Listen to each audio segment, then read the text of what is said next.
Hello, this is Steve from Beto's Leatherworks. Today's project is this very cool Prada bag. Now this is basically a cowhide with a snakeskin print on it. It is not a snakeskin bag. And unfortunately, the lining has seen better days. Now most manufacturers do this, unfortunately. It's like a dye coating on the surface of that material. And over time that dye starts flaking and falling apart, and you got a big mess on your hands. So what we're gonna do, we're gonna take this leather here, and I know this is about a little bit brighter than the actual lining itself. The actual lining is approximately, it's like a bronze tone. What we're gonna do is we're gonna tint that color, the gold color, to match the lining what you got. Okay, let's take a look a little bit, zoom in a little bit, Brian. So we got a pretty much spot on color right there. And once we get done, it'll look real nice. It'll look just like the original. We'll put the name tag in there. The only thing we're going to use the zipper, just the zipper itself. We're going to replace the tab. Now, unfortunately, I'm not going to be able to reuse the Prada snap, but we'll put something gold there similar to that without the wording Prada. And this job was $820. I'm sorry, let me back up. This job was $1,100 because once we're done with the interior, we're going to touch up the color in the corners to give it that fresh look, and then condition it and bring it back to its former glory days. All right, let's get started.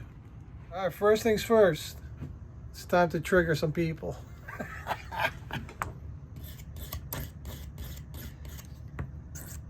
I know this is broken. I can't, it still does the trick though.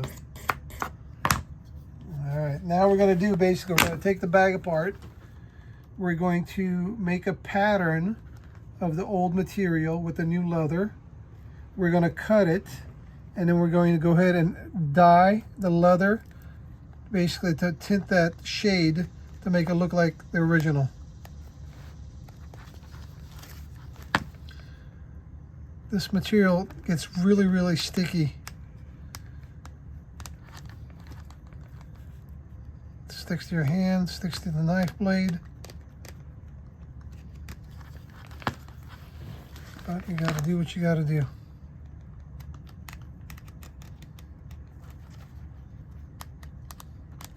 I got a new cameraman today. Say hi, Brian. Hello. Such enthusiasm behind that voice.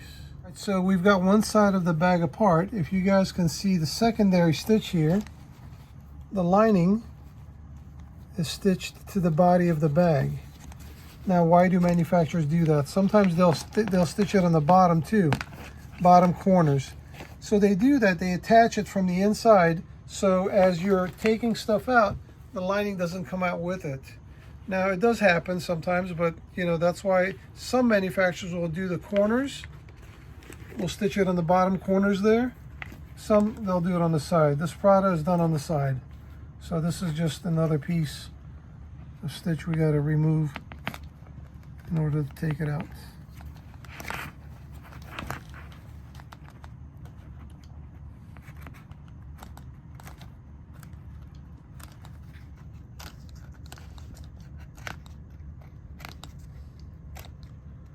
I haven't had my coffee today, so my hands aren't shaking that much. Now, the most question I get asked is, why your hands shake? No, I don't have, what is that, Alzheimer's? No. What's that other disease? Shaky disease. Brian? The thing that Michael J. Fox has. Something like that. I can't remember what I'll figure it out later. So this all started when I was young in Lebanon during the Civil War. I guess it had some sort of effect on me. I don't know. It started shaking when I was young, and Mom took me to a bunch of doctors, and they said everything was normal. Sometimes caffeine exaggerates it. That's why you guys see me shake a little bit more than usual, because I've had too much caffeine.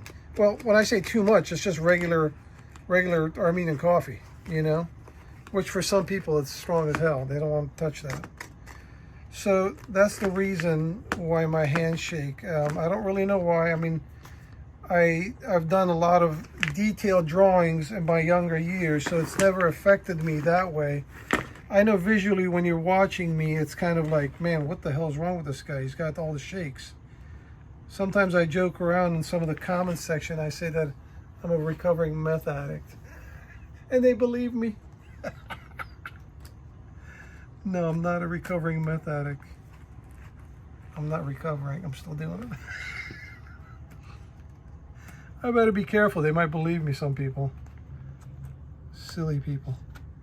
So that's the reason why my hands shake. I don't know why they shake, but that's when it all started. I guess it had some sort of effect on me when I was young. And it continued over as I'm in my adulthood. I hope that clarifies that to some people. Some people are wondering.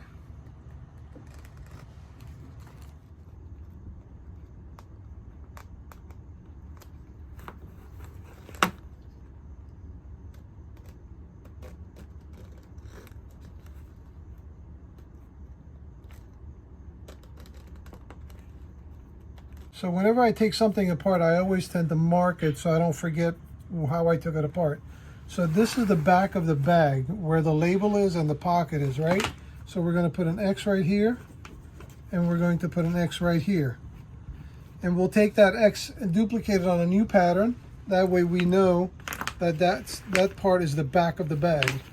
We don't, we don't mess it up out. I mean, you could tell, right? This is the front of the bag, obviously, but still. It's just kind of habit that I do when I'm taking things apart. I mark them so I don't forget how it was taken apart.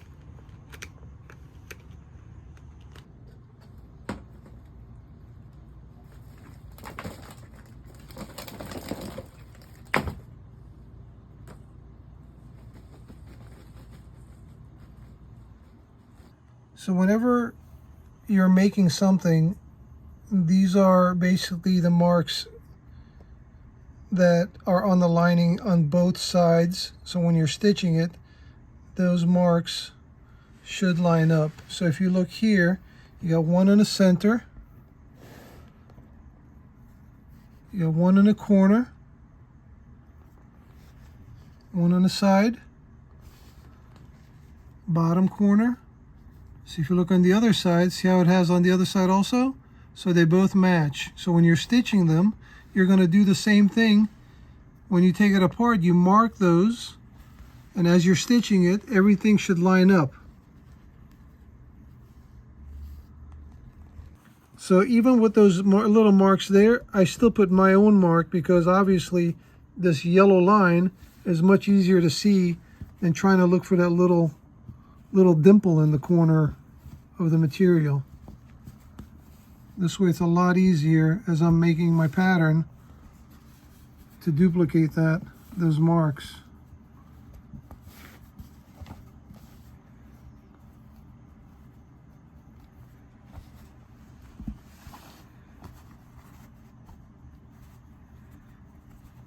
There you go. And one more.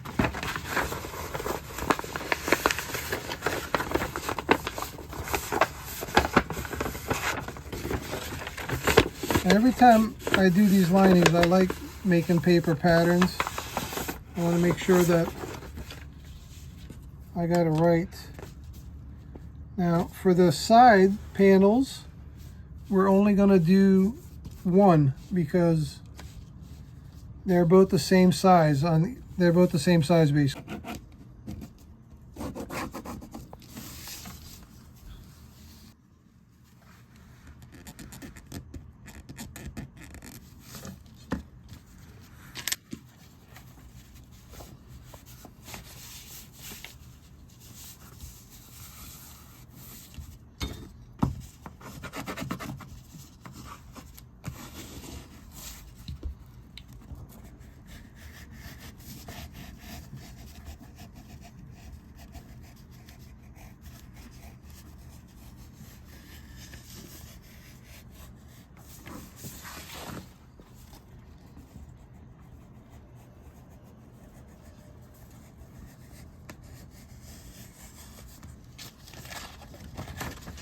Voila!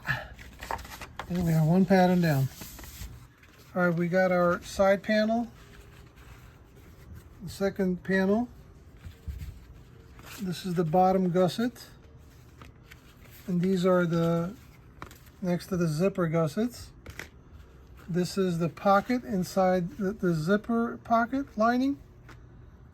These are for the two small tabs on the edge, on the sides of the ends of the zipper. And this is the zipper tab. And that's it. That's all our leathers. We'll go ahead and dye those. We'll let them sit overnight, and then we'll come in next day. We'll start assembling, and then once the lining is assembled, we'll put it on the inside the bag, stitch that up, and then we'll clean that up. Well, you know what? Maybe what we'll do, we'll touch this up before we put the lining inside. So either way, it's going to get done. All right, let's continue.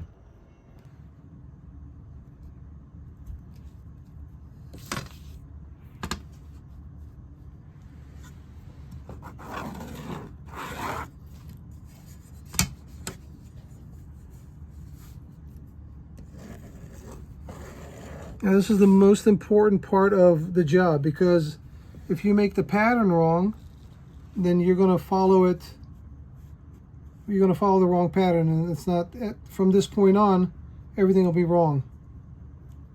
So you just got to make sure that you're doing exactly what you're supposed to do.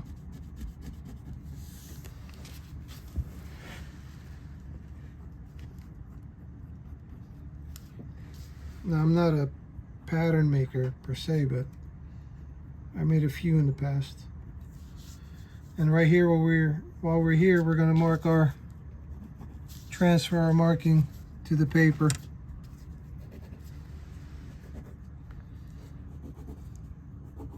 I put 2 on the top here, just to know that, you know, when I'm looking at it,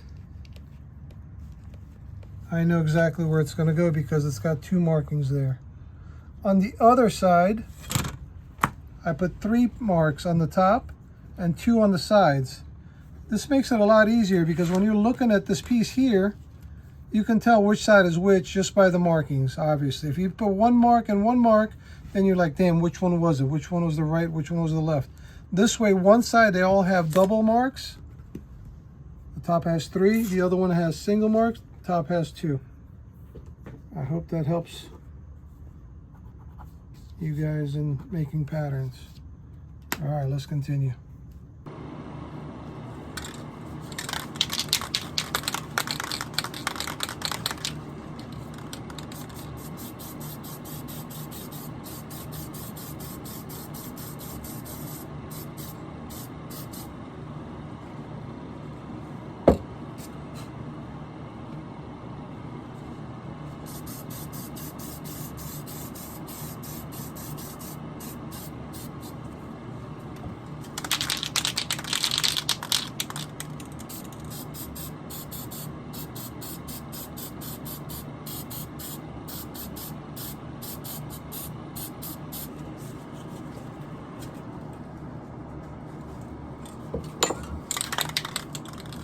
These are leather dyes I'm using, and they're not water soluble, which means that it's not going to run when it gets wet. Once it dries, it's on there pretty good. So what I'm doing here, just tinting that, it's like a goldish copper shade. We're just kind of tinting that a little bit to a darker shade. We're still going to have the gold undertone. We're using dark brown and a little bit of black to kind of mute that bright color.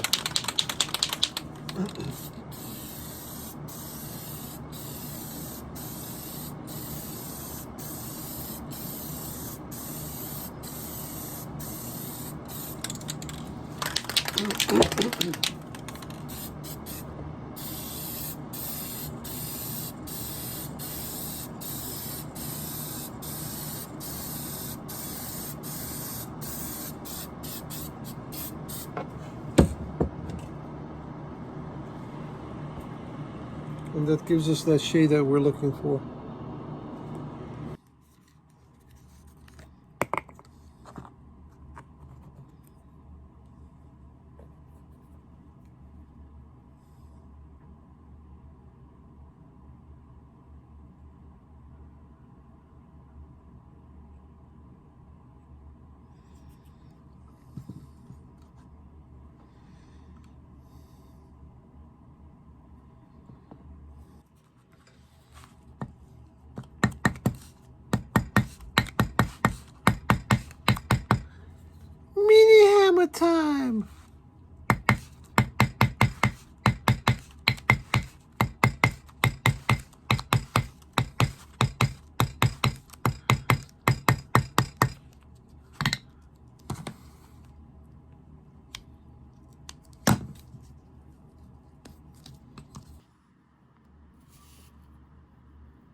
who's back? Oh boy. Back again. Chris is back. Tell a friend. Guess who's back? Guess who's back? Guess who's back? Guess who's back? Where the fuck you been, man? Baseball games. Baseball games. Yeah, it was last night. Damn. Chris, you know what you do? Or have you forgotten how to make coffee? I almost forgot. It's too hot. Mm-hmm. It's going to overflow. You all are asking, where's Chris? Where's Chris? Now here's Chris. Chris is back. Doing some designs here. Whoa. Yeah, it's too hot. Too hot. All right, let's continue.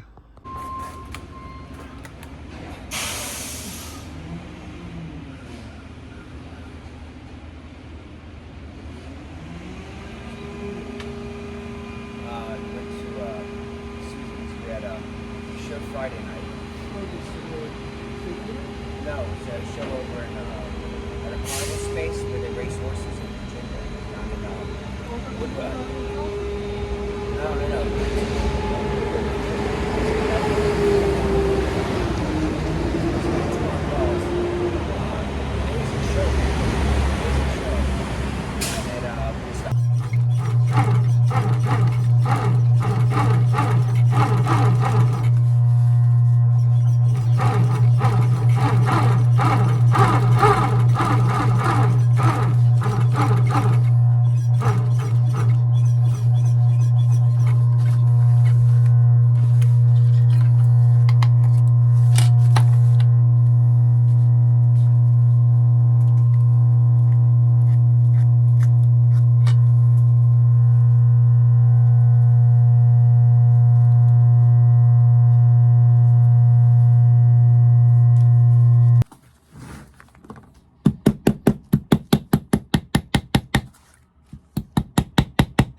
Beautiful.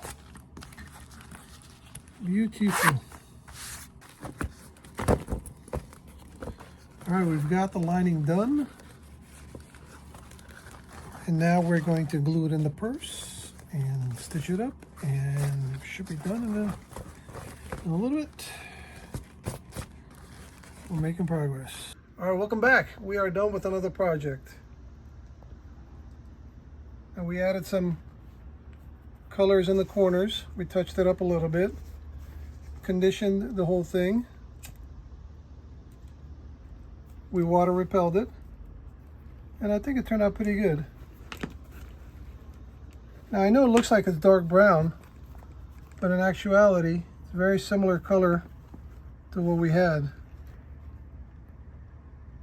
so it's pretty much spot on. All right, well, thank you so much for joining me. Oh, by the way, that was Parkinson's disease I was thinking of. I don't have Parkinson's disease. Just shake a little bit. All right, well, thanks for joining me. I appreciate it. And we'll see you guys again on the next project. Take care.